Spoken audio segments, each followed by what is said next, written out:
السلام علیکم ورحمۃ اللہ وبرکاتہ۔ جیسا کہ آپ سبھی حضرات کو معلوم ہے کہ اس سے پہلے جو ویڈیو بنائی گئی تھی وہ وضو کے فرائض کے موضوع پر، تو اس میں شارٹ میں وضو میں کتنے فرائض ہے وہ بتایا گیا تھا۔ تو یہ ویڈیو اسی فرائض کے سلسلے میں ہے، یعنی تفسیر کے ساتھ۔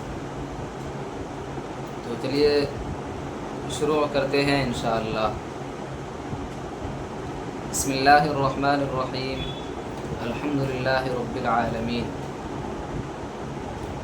تو اس میں سب سے پہلے بیان کیے تھے چہرے کا دھونا، تو اسی پر تھوڑی سی گفتگو پہلے کر لیں گے انشاءاللہ۔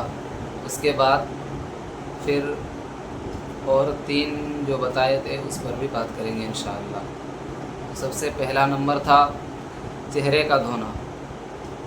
تو اللہ تعالیٰ نے قرآن میں فرمایا، یا ایھا الذین آمنوا اذا قمتم الى الصلاة فاغسلوا وجوہکم وایدیکم الى المرافق وامسحوا برؤوسکم وارجلکم الى الکعبین۔ اسی آیت میں چاروں فرائض کو بیان کر دیا گیا ہے۔ تو چہرے کا دھونا، تو فاغسلوا وجوہکم، یا ایھا الذین آمنوا اذا قمتم الى الصلاة، اے ایمان والو جب تم نماز کے لیے کھڑے ہونے لگو تو اپنے چہرے کو دھو لیا کرو۔ فاغسلوا وجوہکم،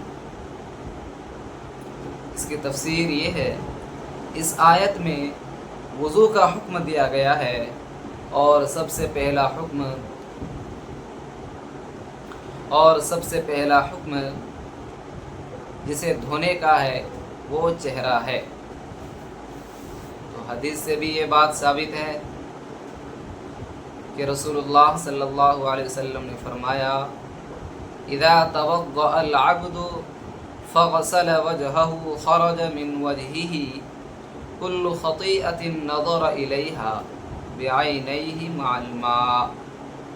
جس کا ترجمہ یہ ہے، جب بندہ وضو کرتا ہے اور اپنا چہرہ دھوتا ہے تو اس کے چہرے سے ہر وہ گناہ نکل جاتے ہیں جو اس نے اپنی آنکھوں سے دیکھا تھا۔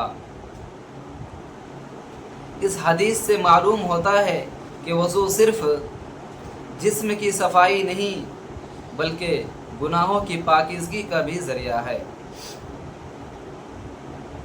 تو یہ تھا چہرہ دھونے کا، جو چہرہ دھونے کا حکم دیا گیا ہے اس کا چھوٹا سا خلاصہ۔ چلیے اب آگے بڑھتے ہیں۔ دوسرے نمبر پر تھا کہ کہنی دھونا۔ تو میں نے پیچھے بھی وہ بتا دیا اسی آیت میں کہ یا ایھا الذین آمنوا اذا قمتم الى الصلاة فاغسلوا وجوہکم وایدیکم الى المرافق وامسحوا برؤوسکم وارجلکم الى الکعبین۔ اسی آیت میں چاروں فرائض کو بیان کر دیا گیا ہے۔ تو اس کی تفسیر یہاں یہ ہے کہ یہاں اس آیت میں جو ایدیکم ہے، ایدیکم سے مراد ہاتھ ہے، اور الی المرافق یعنی کہنیوں سمیت دھونا فرض ہے۔ مفسرین کہتے ہیں کہ کہنی کو شامل کرنا ضروری ہے، کیونکہ نبی کریم صلی اللہ علیہ وسلم وضو میں کہنی سمیت ہاتھ دھوتے تھے۔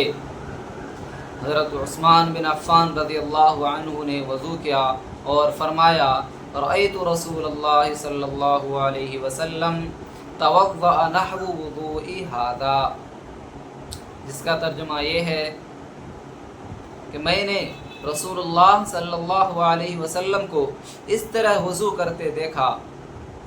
نتیجہ یعنی جو ابھی رأیت رسول اللہ صلی اللہ علیہ وسلم توضأ نحو وضوئی ھذا، اس کا ترجمہ جو ابھی میں نے رسول اللہ صلی اللہ علیہ وسلم کو اس طرح وضو کرتے دیکھا، تو اس کا جو نتیجہ ہے وہ یہ ہے، وضو